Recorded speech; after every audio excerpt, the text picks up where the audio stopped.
Good morning, everyone. In our last video for ENGI 2304 with me, Chad Wilson, I talked about the reason why you'll probably never have to use MLA format again because you're an engineer and engineers have their own major societies which dictate what the citation system will look like. So let's be clear, when we're talking about documentation, we mean the whole system. And then when we're talking about citation, we're talking about the specific in paragraph thing. So that's the citation. Documentation, or the citation system, is the whole thing. So today I want to talk about how to cite, or how engineers cite. And I'm going to turn the camera now so that it can see my computer. If you want to see this presentation, you can go to course documents, PowerPoints, or course PowerPoints, then click on course PowerPoints again, I think. And then you will see one called plagiarism and documentation. And you can follow along on that if you want, or you can follow along on my computer. Okay, this is the academic honesty policy for the University of Houston, and as a student at the University of Houston, you have agreed to abide by this policy. I've also asked you to sign take a quiz acknowledging that you have read through the policy. I want to go through just a little bit of it. It's interesting and it's kind of humorous. I want to point out a few things. First, the University of Houston takes this seriously, and the College of Engineering takes this seriously. So, what it says, infractions of the policy include any conduct which a reasonable person in the same or similar circumstances would recognize as dishonest or improper to an academic setting. And that is purposefully vague. They don't want to limit anything because people find interesting ways to cheat. They will do things that were not considered previously. It's kind of like the supposed terror plots involving shoes. So now we have to take off our shoes whenever we get on airplanes. No one thought people would be smuggling things in their shoes. Well, here, no one thought students would do X, Y, or Z, so they leave this vague. But it includes obtaining questions. Next, falsifying records. Next, presenting someone else's work as one's own. Plagiarism. That's what we're really concerned with. But the next one is important too. Failing to report an observation of someone involved in one of the preceding activities is a violation of the academic honesty policy. So if you see someone cheating and you don't report it, that is a violation, and it's just as important that a person reports it as that a person doesn't do it. So that penultimate one, presenting someone else's work as one's own, plagiarism, that's what we want to talk about here. But I want to keep going for just a second to talk about the importance of this, now seriously the university and the college take it. Faculty do not determine guilt or innocence. Faculty report to the department chair, and then the alleged violation goes to another faculty member who will assess the guilt or innocence. So, and then they have the right to appeal to the college level. So, as a faculty member, I can't say, rewrite it, you cheated, rewrite it. Nope, that's not what I get to do. Now, there's a difference, though, between violation of academic honesty or cheating and misusing sources. Those two things are different. Now, misusing sources may still be plagiarism, but it's not necessarily a violation of the academic honesty policy because it's not cheating. Let's see what I mean here. Let's say we had this text from a source. And I took this from a website, and there's a reason why I don't have the citation on here. You'll see. So I'm going to read this to you. Increasingly, technology relies on the ability to control materials in very small length scales. This has been accomplished traditionally through what is known as top-down techniques, i.e., using tools to whittle away undesired material to leave the final product. This approach has been used for countless years. Examples include fashioning an arrowhead from a rock, building a table from lumber, assembling a car, and fabricating a microchip. Microchips, and in general very small features, nanometer scale, are currently produced with the use of photolithography. Briefly, photolithography is the use of light, radiation, to make patterns in a photoresist to be used as an etch mask. Corrosive methods are then used to transfer the mask pattern onto the desired target material, traditionally silicon. So this is an exact quote. Notice that it is in quotes. If I put this in my paper in quotes, would it be plagiarism? That's my question. Now, I put it in quotes, so I'm not trying to cheat. I'm telling the reader that this is the exact words from a source. But if I don't put the citation at the end of the passage, it's still plagiarism, or it's at least wrong. And then I would have to have a end of document full citation, okay? And that is where it came from. It is a website, and let's look at another one. What if I did this? Now the only thing that's changed here is I have not put in quotation marks. So there's no quotation mark here and at the beginning. Otherwise, it's the same text. Am I cheating? Well, I've told my reader where it came from. I said, no, it came from that source, and I've done my documentation correctly. But by using the exact words of the passage, I'm stealing their work. I can take their writing and put it in mine if I put it in quotes, because I'm telling the reader it's not my writing. But if I don't put it in quotes, I'm saying that's my writing. I wrote that. I got the information from somewhere, but I wrote it. So we would have to have the quotation marks. How about this one? Notice I have the citation and the end of document citation. But I've changed the wording. So here I say, nanotechnology is the ability to control materials on very small length scales. For microchip fabrication, engineers no longer use top-down techniques, i.e. using tools to whittle away undesired material to leave the final product. For example, microchips are currently produced with the use of photolithography, the use of light radiation to make patterns in a photoresist to be used as an etch mask. Then the mask is transferred on the desired target material, traditionally silicon. Now, has it changed from the previous? So that's the previous. Notice how long it is. And here's the one that I just wrote. It's obviously shorter. But have I actually paraphrased it? Because that's all of the phrases that are exactly the same from the other text. So am I still using the person's exact words? Yes, I am. Now, how much do you have to use before you have to put it in quotes? So for example, if I use the term nanotechnology, do I have to put that in quotes because the source used it? No. What about the mask? Do I have to put that in quotes because the source used it?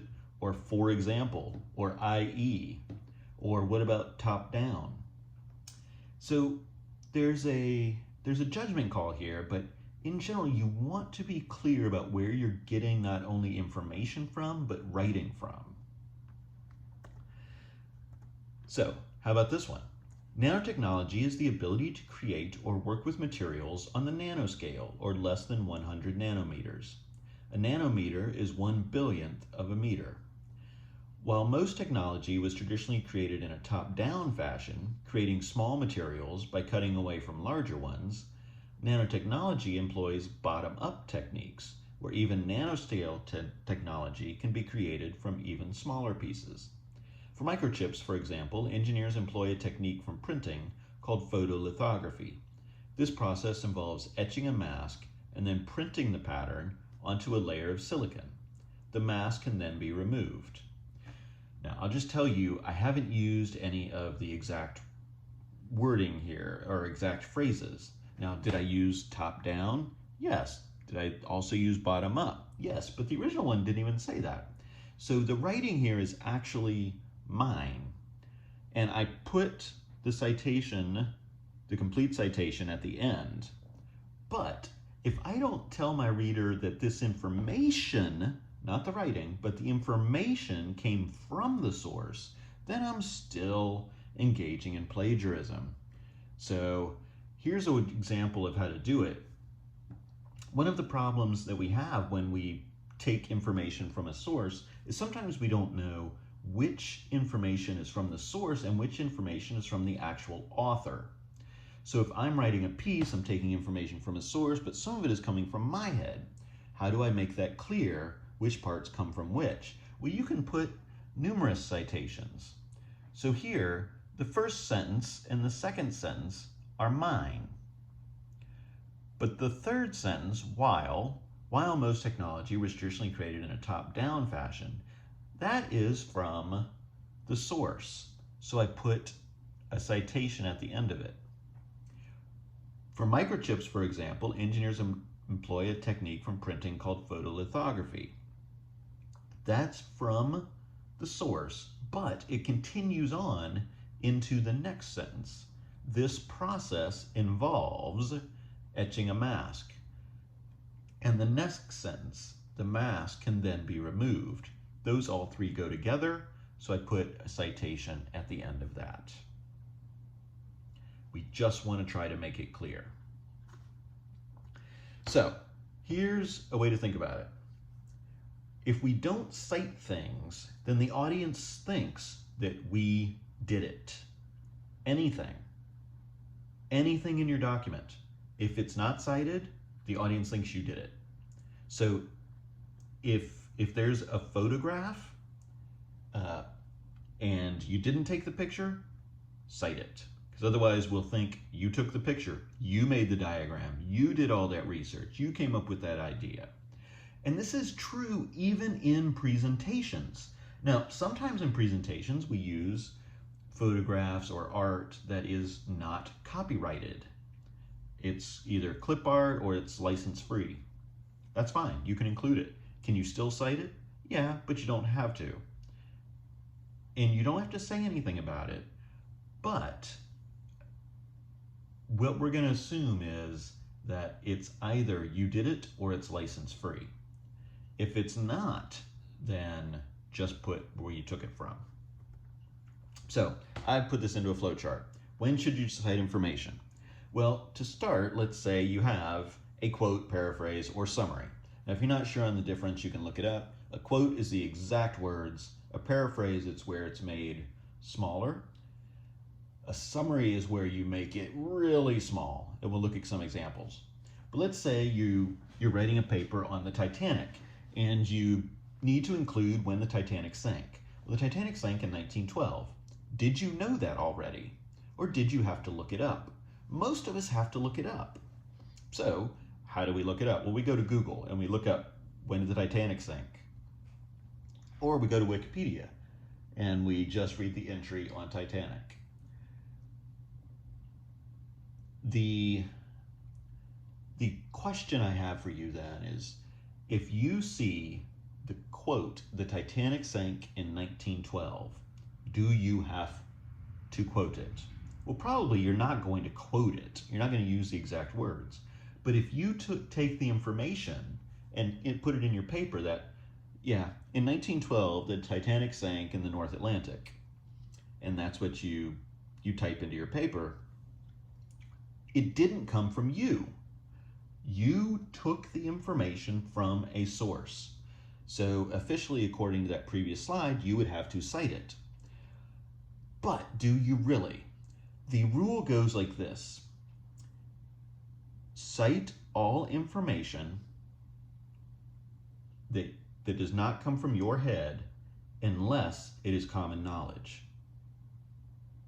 Cite all information that does not come from your head unless it is common knowledge. But then the question is, what does common knowledge mean? Because if you had to look it up, it's not common knowledge. Is it just you that didn't know it? Is common knowledge that 51% of people know it? Does that make it common? If it's 49% of people, does that mean it's not common knowledge? So common knowledge has a specific meaning in academia. And that's what we want to look at here. So should you cite the Titanic sank in 1912? Well, you definitely took it from a source. So here's the question you ask. Is it exact words? A quote? If it is, then you cite it. There's no question. You use exact words. You always cite it.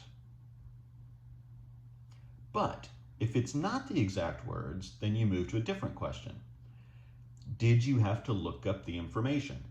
Yeah, I didn't remember when the Titanic sank. I had to go to Wikipedia to look it up. So, is it a controversial idea or statement? Well, the Titanic sank in 1912. No, that's not a controversial idea or statement. So then I ask, can I find it in any book on the subject? Do they all agree? Now, I want to spend just a little bit of time on these 2 points. If I found a source that said, if it was the first one I went to because it was brand new, this new researcher said, even though everyone thinks the Titanic sank in April of 1912, my new research says, and I have proof that it actually sank at the end of 1911. So you go in and say, the Titanic sank in 1911.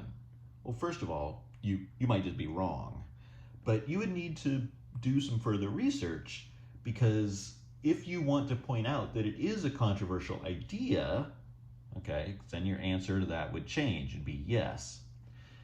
Or can you find it on any book on the subject? So the common knowledge specific meaning here is getting clarified, because if you can find it on any book on the subject, then we say, well, do you want to back it up? Do you want to make sure your reader knows you looked it up? If yes, then cite it. Okay? So here, it's not controversial. You can find it in any book, but I want to make sure my reader knows I looked it up. Then I could cite it. It's never wrong to cite. But if I don't care about backing it up, I don't have to cite it. So the Titanic sank in 1912. It's not controversial. I can find it on any book on the subject. I don't care about backing it up. I don't have to cite it. Common knowledge means everyone who knows agrees. So common knowledge in academia means that the people who know it agree on it. Now, if they don't agree, or you can't find it on any book on the subject, then you cite it. Okay, if it's something you only find in one book, you cite it. Or if it's controversial, you cite it.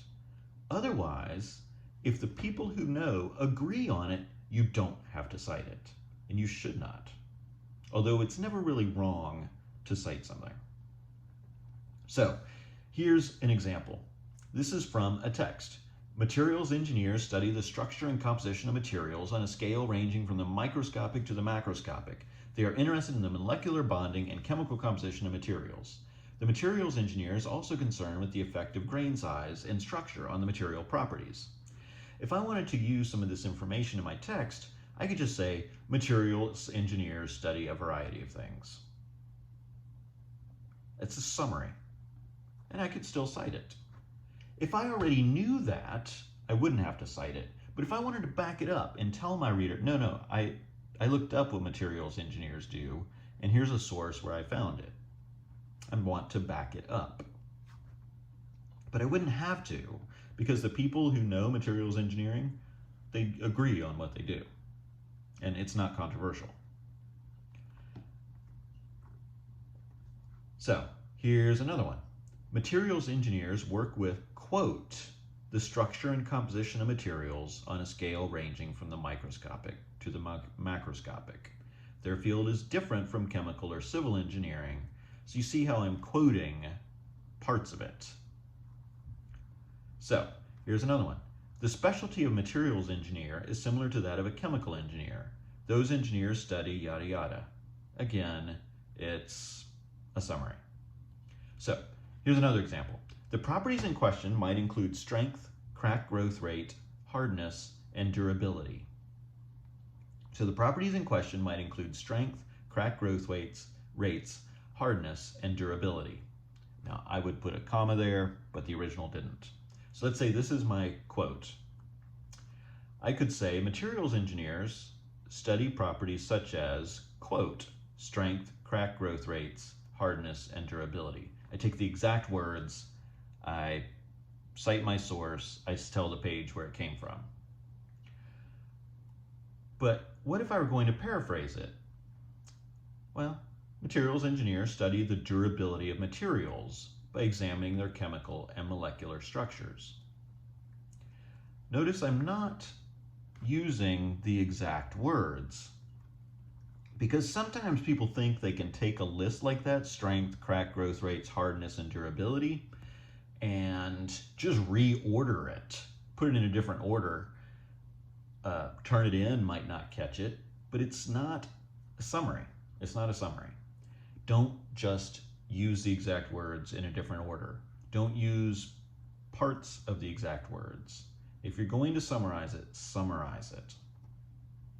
Here's a different example. Both electric field nulling, which reduces the occurrence, quote, of undesired hotspots inside or on the surface of a target body, and electric field focusing are, quote, intended to maximize the RF power delivered to a tumor site. So that's an example of integrating quotes into a document. Here, Fenn and King have demonstrated, quote, electric field nulling to reduce the occurrence of undesired hotspots, yada yada. Again, they have put the quote or integrated it into their writing, okay? But what if we were going to do something a little different? Here, there's not a quote. The purpose of electric field nulling is to reduce the occurrence of undesired hotspots inside or on the surface of a target body. In contrast, electric field focusing is intended to maximize the RF power delivered to a tumor site. The data presented in this article suggests that both these goals can be achieved with an adaptive hyperthermia phased array system. And that's a summary of Fenn and King. Another one, electric field nulling reduces unwanted hotspots in or on the target body. Electric field focusing maximizes the delivered RF power. These goals can be achieved by using an adaptive hyperthermia phased array system. Either one's fine. We're summarizing an article.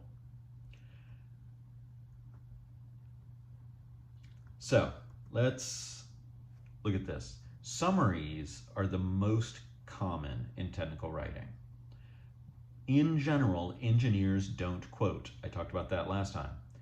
So here, carbon nanotubes have drawn an enormous amount of basic research because of the unique properties enabled by their nanoscale structure. And then we've got 3 sources listed. Why? Well, because if you don't believe me that they have drawn an enormous amount of basic research, here are 3 sources that discuss the basic research that carbon nanotubes are drawing.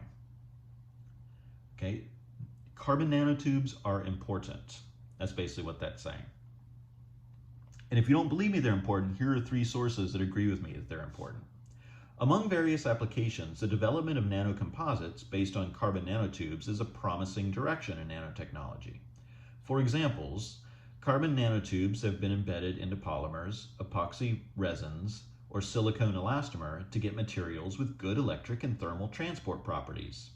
If you don't believe me that carbon nanotubes have been embedded into polymers, epoxy resins, or silicone elastomer, then here are sources where they talk about that exact thing.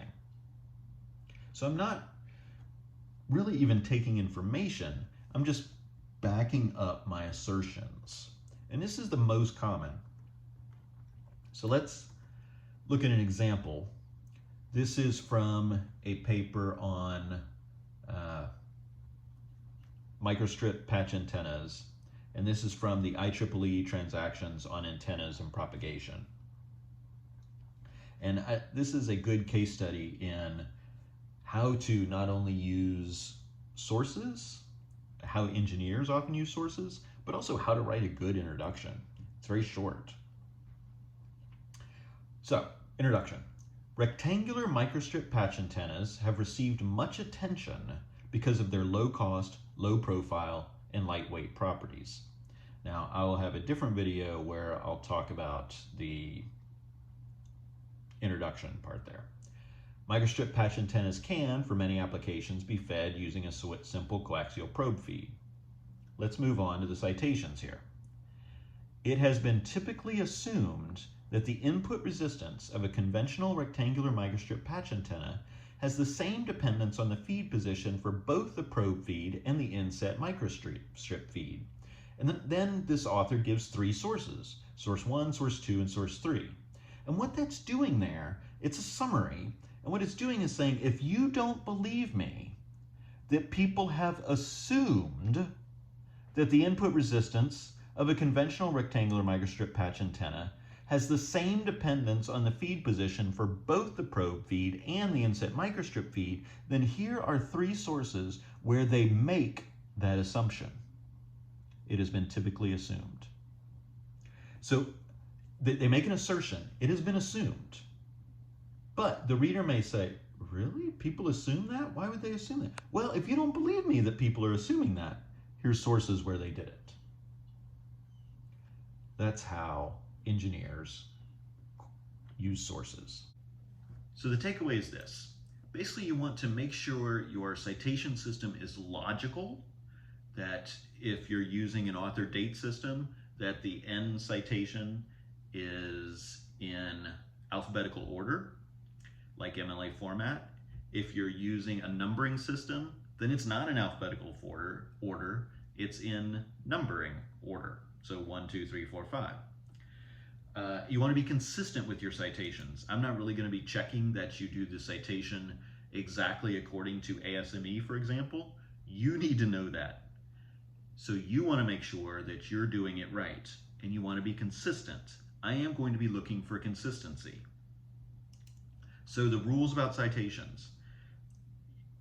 You want to cite all material that does not come from your head unless it's common knowledge. And what's common knowledge? It's that the people who know it agree on it. Everyone agrees. If it's controversial, cite it. If you can't find it in every book on the subject, then cite it. Or if you just want to back it up, if you want to say, no, I looked this up, if you don't believe me, here you go. But in general, engineers don't quote, they paraphrase, or they summarize. All right, good luck. One last thing, students will sometimes have works at the end of their document in their long end document citations that they don't actually cite in the paper.